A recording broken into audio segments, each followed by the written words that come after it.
Oi pessoal, aqui é o Paulo, mais um exercíciozinho de mecânica geral resultante de forças. A caminhonete precisa ser rebocada usando duas cordas. Se a força resultante deve ser de 950 newtons, orientada ao longo do eixo X, portanto a força resultante está aqui, ó, coincidente com o eixo X, positivo, determine as intensidades das forças FA e FB, que atuam em cada uma das cordas, e o ângulo θ de FB, né, esse ângulo θ aqui, de modo que a intensidade de FB seja mínima. FA atua a 20 graus do eixo X, como mostra a figura. Então tá. Antes de nós começarmos a resolver essa questão, tá? Vamos aqui analisar essa questão aqui, esse aspecto aqui da questão. Qual é o ângulo que FB tem que fazer com FA para que FB seja mínimo, né?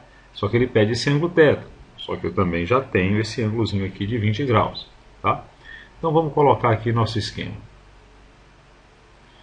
Então vamos imaginar aqui, ó.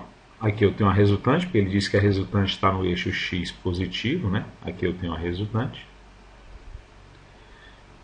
Aqui eu tenho a 20 graus a minha força F de A, perfeito?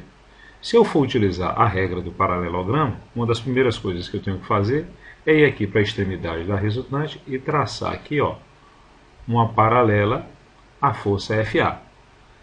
Ora, gente, mas o que é que eu preciso saber?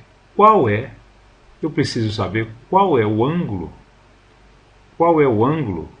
que a força B deve fazer com FA para que essa força B seja mínima.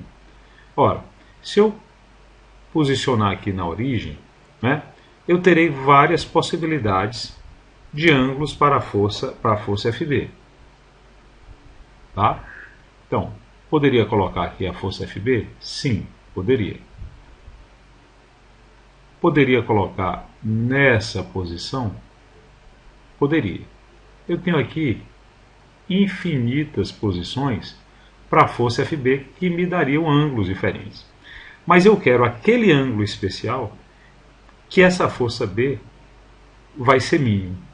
Ora, gente, se eu colocar então esse ângulo, a força, a um ângulo de 90 graus em relação a FA, esse vai ser o ângulo, né, onde a força é mínima, não é verdade? Qualquer outro ângulo que eu colocar, qualquer outro ângulo que eu posicionar a força F, essa força F vai ser superior à força FB, que estaria a 90 graus em relação a FA. Tá certo? Então, para que a força FB seja mínima, força B seja mínima, o ângulo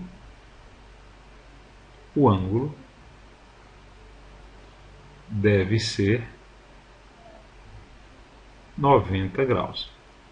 Ora, mas se o ângulo entre A e B é 90 graus, quanto é que vale aqui o θ? O θ vai valer 90 graus menos 20, que é igual a 70 graus. Então, meu ângulo θ vai ser igual a 70 graus. Pronto, beleza, agora nós já resolvemos nosso problema, né? Então vamos fazer aqui o diagrama de corpo livre. Aqui eu tenho a minha resultante ao longo do eixo X, né? Minha resultante. Aqui eu terei F de A.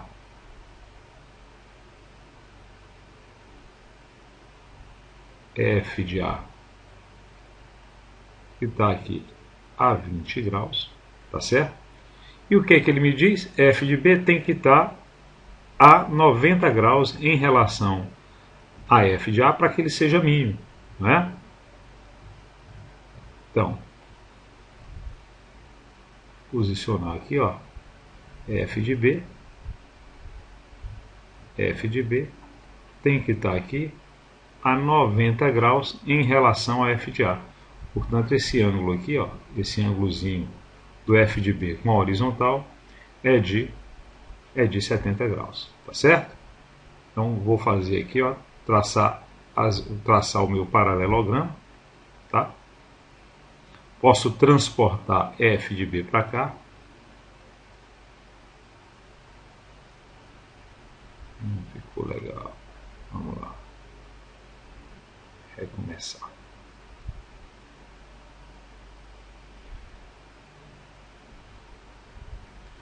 Muito bem.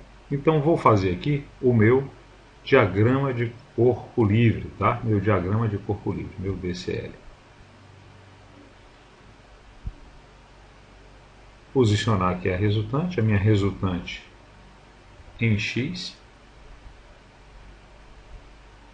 Não é isso? Terei aqui a força F de A, a força F de A.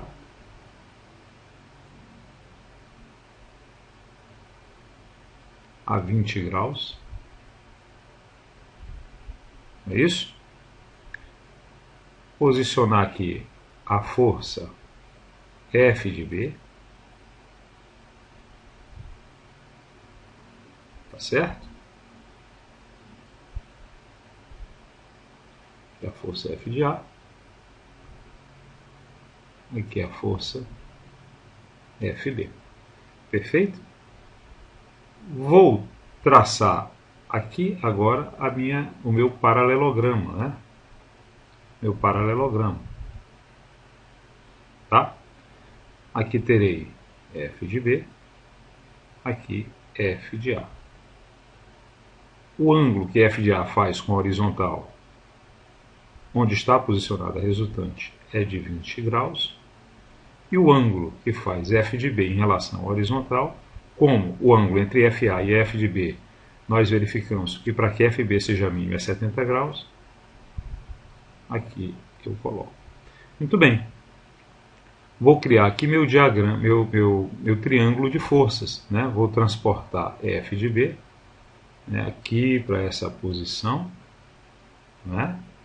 Transportei F de B aqui para essa posição. E esse ângulo aqui é de 90 graus, né? Não é o ângulo que F de A faz com F de B? Ora, pessoal, o que é que eu tenho aqui? Eu consegui montar meu triângulo de força. Esse ângulo aqui eu conheço, não é? É alterno interno com esse ângulo aqui. Esse aqui é de 70 graus. Pessoal, posso resolver esse problema utilizando a lei dos senos, a lei dos cossenos. Por quê? Porque eu já conheço o valor da resultante, que é de 950 newtons, né? O valor da resultante aqui, ó, é 950 newtons. Tá? Posso usar a lei dos senos, a lei dos cossenos. Ora, gente, mas o que é que eu tenho aqui? Eu acabei de montar um triângulo retângulo. Né? Se eu tenho um triângulo retângulo, está muito fácil resolver esse problema. Né? Não preciso nem usar a lei dos senos, a lei dos cossenos. Basta utilizar as relações trigonométricas básicas, não é verdade? Então, aqui eu tenho F de A, aqui eu tenho o F de B, que eu acabei de transportar. Tá certo? Então, vamos lá. Quem é o seno de 20 graus? Quem é o seno de 20 graus? Seno de 20 graus é o cateto oposto, que é F de B, dividido pela hipotenusa, que é a resultante. Não é isso? Então, F de B vai ser 950 vezes o seno de 20 graus. F de B será, então, igual a 324,92 newtons. 324,92 newtons. Legal?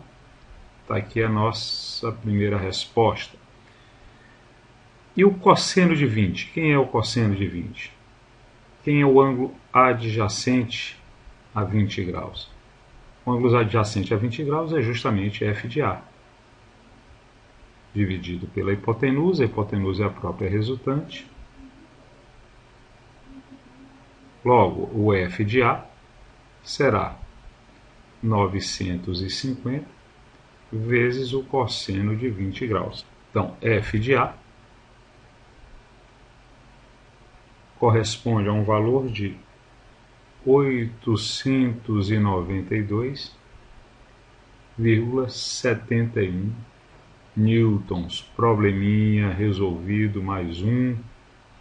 Molezinha, não é, pessoal? Obrigado, gente. Até a próxima.